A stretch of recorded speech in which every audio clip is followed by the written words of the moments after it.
Hello and welcome back, dear learners. This is day 2 of your complete English grammar course, especially made for Telugu speakers. In previous class, we took our first step in understanding what grammar is and why it matters. Today, we are going to unlock the very core of grammar, something that acts like the bones of a sentence, called the parts of speech. Previous class lo manam grammar అంటే ఏమిటి, ఎందుకు అవసరం అనే విషయాలు తెలుసుకున్నాం. ఇప్పుడు గ్రామర్లోనే అత్యంత ముఖ్యమైన అంశాన్ని నేర్చుకోబోతున్నాం. అంటే ఇది వాక్యాల స్ట్రక్చర్ని నిర్మించే పార్ట్స్ ఆఫ్ స్పీచ్.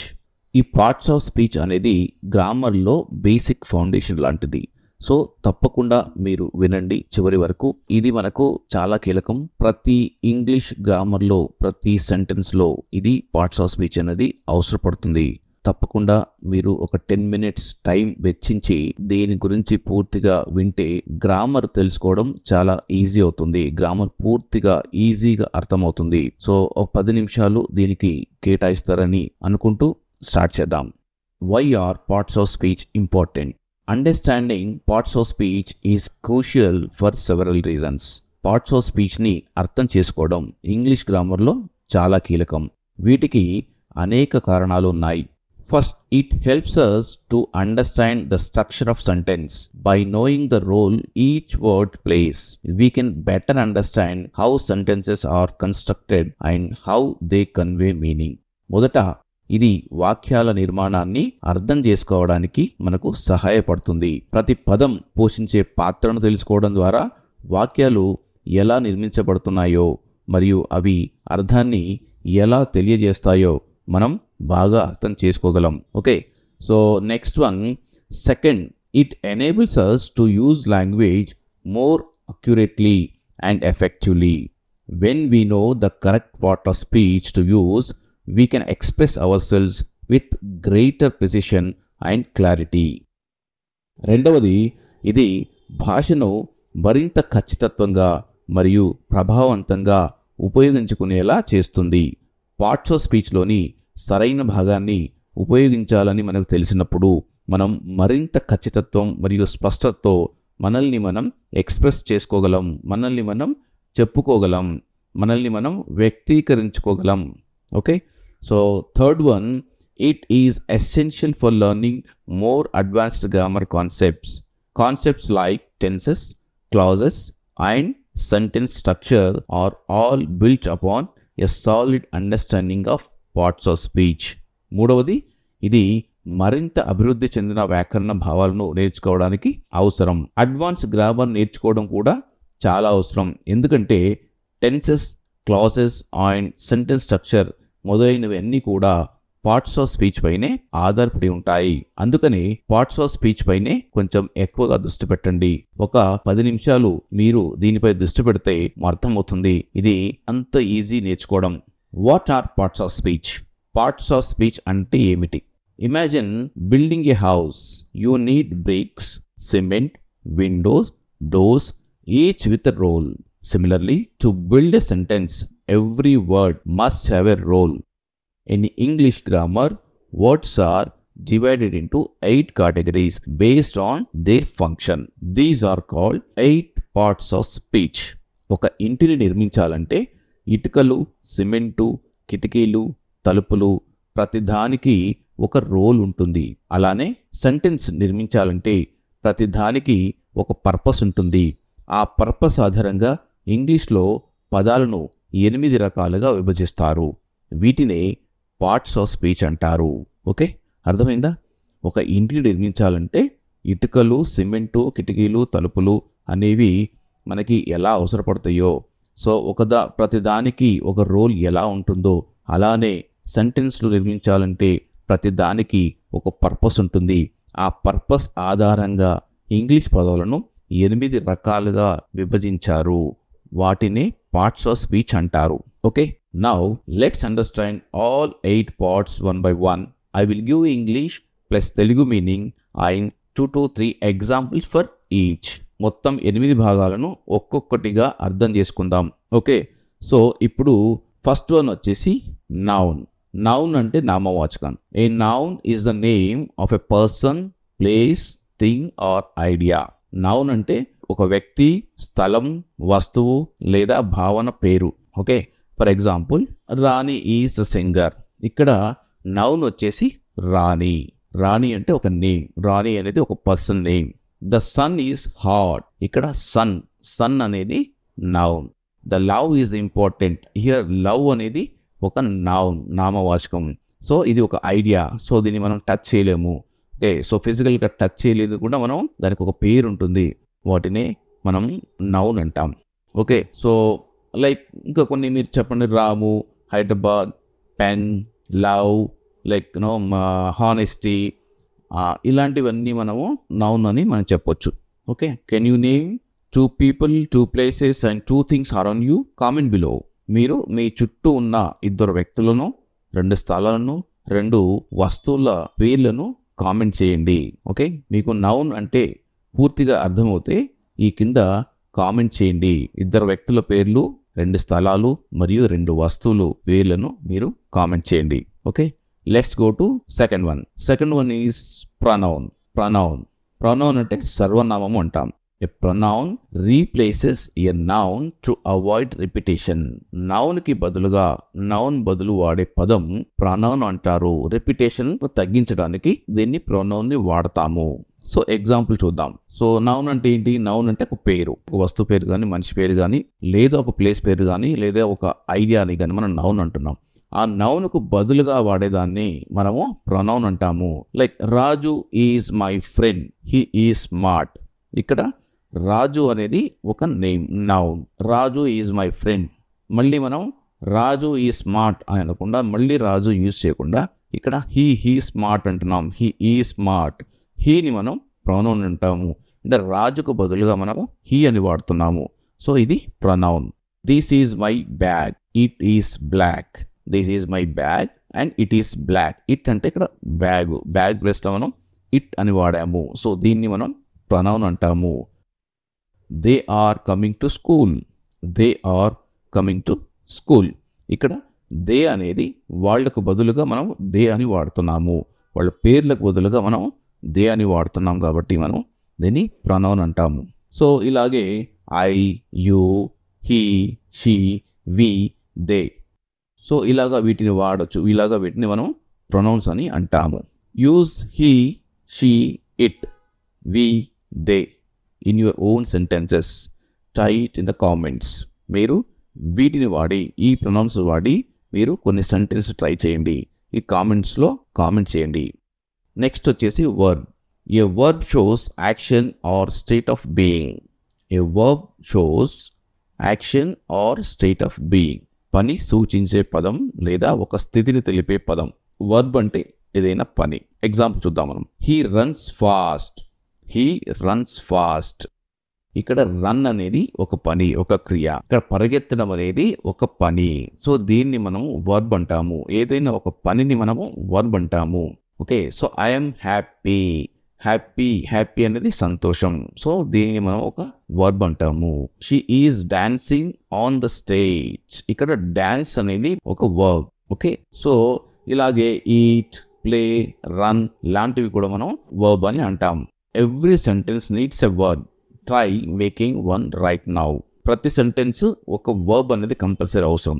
వర్బ్ లేకుండా సెంటెన్స్ ఫామ్ కావడం కష్టం. వర్బ్ అనేది ఏదైనా ఒక పని, ప్రతి పని. మనం ఈవెన్ లాఫ్ కానీ, ఈట్ కానీ, లేదా ఇంకా anything whatever we do, మనం ఏది చేసినా కూడా అది ఒక వర్బ్ అవుతుంది, ఒక క్రియ అవుతుంది.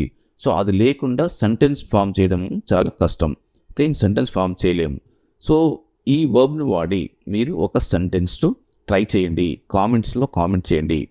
ఫోర్త్ వన్ వచ్చేసి అడ్జెక్టివ్. అడ్జెక్టివ్ అంటే నౌన్ గురించి డిస్క్రైబ్ చేసే ఒక వర్డ్. దీన్ని మనం అడ్జెక్టివ్ అంటాం. ఆ నౌన్ ఎలా ఉంది అని చెప్పేదాన్ని మనము అడ్జెక్టివ్ అంటాం. ఎగ్జాంపుల్ చూద్దాం. He is a tall boy. ఇక్కడ బాయ్ ఎలా ఉన్నాడు? టాల్గా ఉన్నాడు. సో ఆయన ఎలా ఉన్నాడు అంటే టాల్గా ఉన్నాడు, టాల్ బాయ్. సో ఇక్కడ టాల్ అనేది అడ్జెక్టివ్ అవుతుంది. ఓకే, సో నెక్స్ట్ అదేవిధంగా I have a red pen. Okay, ఇక్కడ పెన్ ఎలా ఉంది? రెడ్గా ఉంది. సో దీన్ని మనం అడ్జెక్టివ్ అంటాము. దాని గురించి డిస్క్రైబ్ చేస్తుంది, దాని గురించి చెప్తుంది, ఆ పెన్ను గురించి చెప్తుంది. ఓకే, అది రెడ్గా ఉంది, కలర్ ఎలా ఉందో విషయం గురించి చెప్తుంది కాబట్టి దీన్ని మనం అడ్జెక్టివ్ అంటాం. She is brilliant student. Student ఎలా ఉన్నాడు? బ్రిలియంట్గా ఉన్నాడు. ఒక బ్రిలియంట్ అనేది కూడా adjective. She is a dull student. Dull అనేది కూడా ఒక adjective. Big, small, beautiful, red, blue or what ever.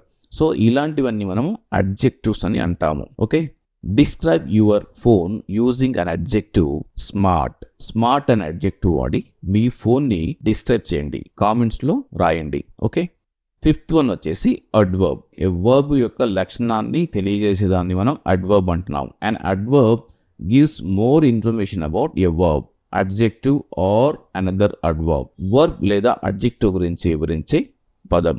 ఏదైనా ఒక అడ్జెక్టివ్ కానీ లేదా ఒక వర్బ్ కానీ, సో వాటి గురించి వివరించే పదాన్ని మనము అడ్వర్బ్ అంటున్నాము. ఓకే, సో ఇక్కడ ఏంటి వర్బ్ ఏంటి? వర్బ్ అంటే ఏదైనా పని. అదే అడ్జెక్టివ్ ఏంటి? డిస్క్రైబ్ చేసేది. సో నౌని డిస్క్రైబ్ చేసేదాన్ని మనం అడ్జెక్టివ్ అంటున్నాము. సో వీటిని వివరించేదాన్ని మనము అడ్వర్బ్ అంటున్నాము. వీటిని గురించి తెలిపేదాన్ని మనము అడ్వర్బ్ అంటున్నాము. He speaks slowly. స్లోలీ అనేది మనం adverb. She sings beautifully. Okay, sings ఎలా తను పాడుతుంది, ఎలా పాడుతుంది? బ్యూటిఫుల్గా పాడుతుంది. సో దీన్ని మనము అడ్వర్బ్ అంటున్నాము. They came very late. Okay, so దాన్ని వెరీ లేట్, వెరీ ఇంకొంచెం ఎక్కువ, సో దాన్ని మనము అడ్వర్బ్ అంటున్నాము. Like quickly, slowly, very, always లాంటివన్నీ మనం అడ్వర్బ్ అంటున్నాము. So use quickly, silently, always in a sentence and comment below. మీరు క్విక్లీ, సైలెంట్లీ, ఆల్వేస్ అని ఒక 3 వర్డ్స్ తీసుకొని 3 డిఫరెంట్ సెంటెన్స్ని ఫామ్ చేయండి. Next preposition. Preposition shows the relationship between 2 things. Preposition shows the relationship between 2 things. 2 పదాల మధ్య సంబంధాన్ని చూపిస్తుంది. 2 పదాల యొక్క సంబంధాన్ని చూపించేది మనం ప్రిపోజిషన్ అంటాము. దాని ఎగ్జాంపుల్ చూద్దాం.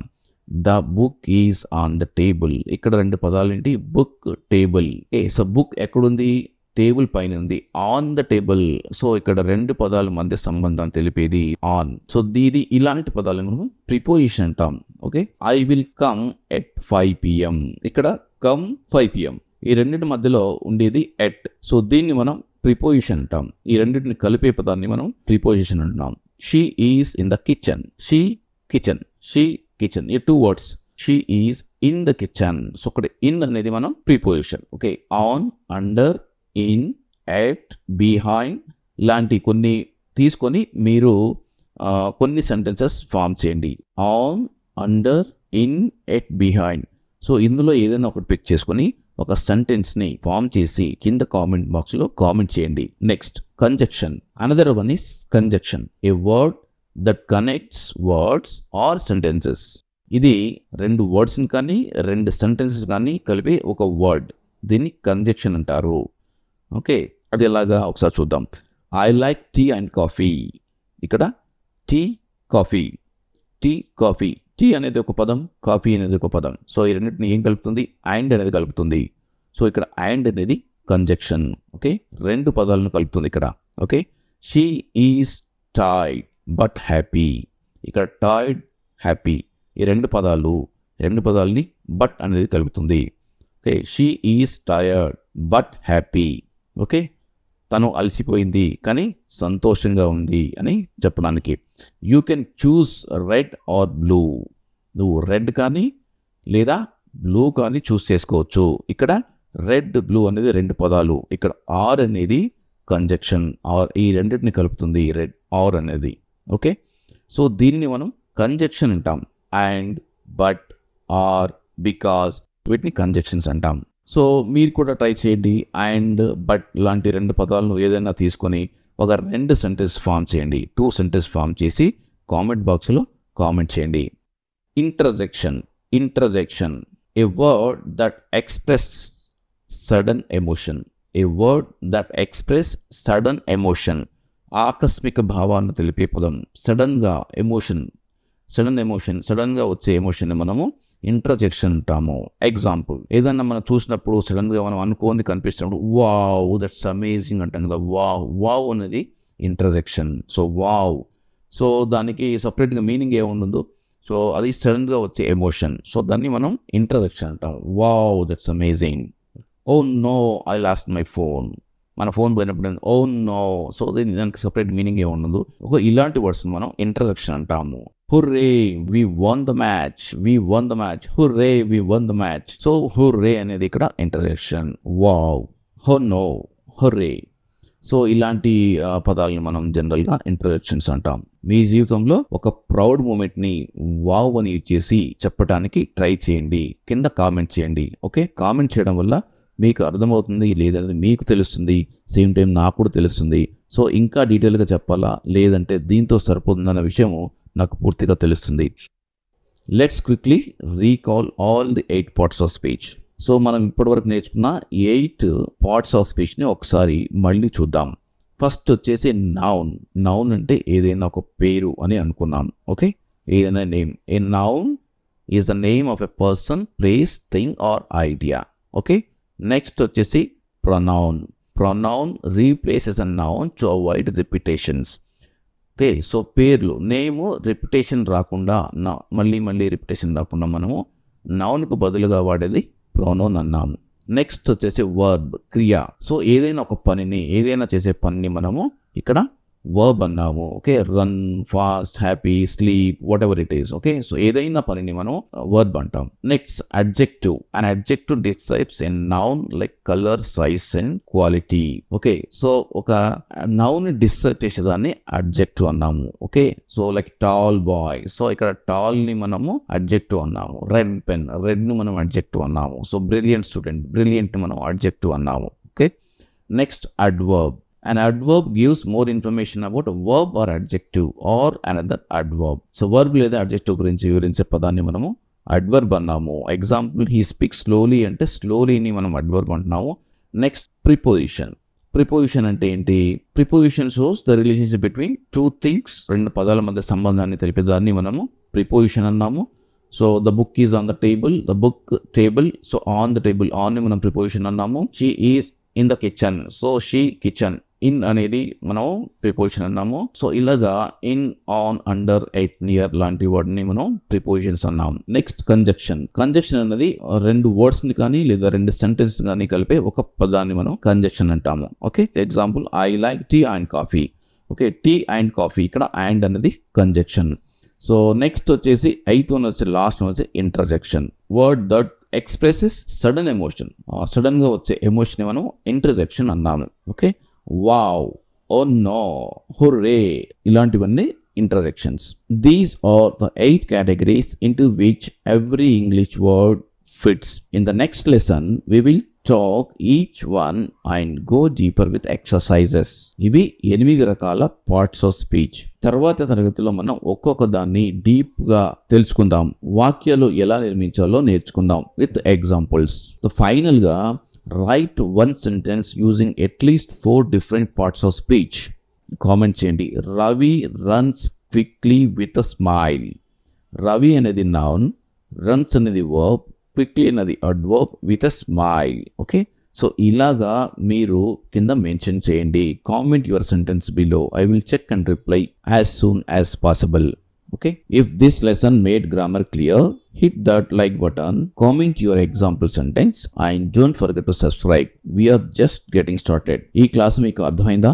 అయితే లైక్ చేయండి, ఇంకా సబ్స్క్రైబ్ చేయడం మర్చిపోకండి. No, I don't take shit. I got no love for the fakeness. If you wanna play tough and wanna hate this, I'll always show up.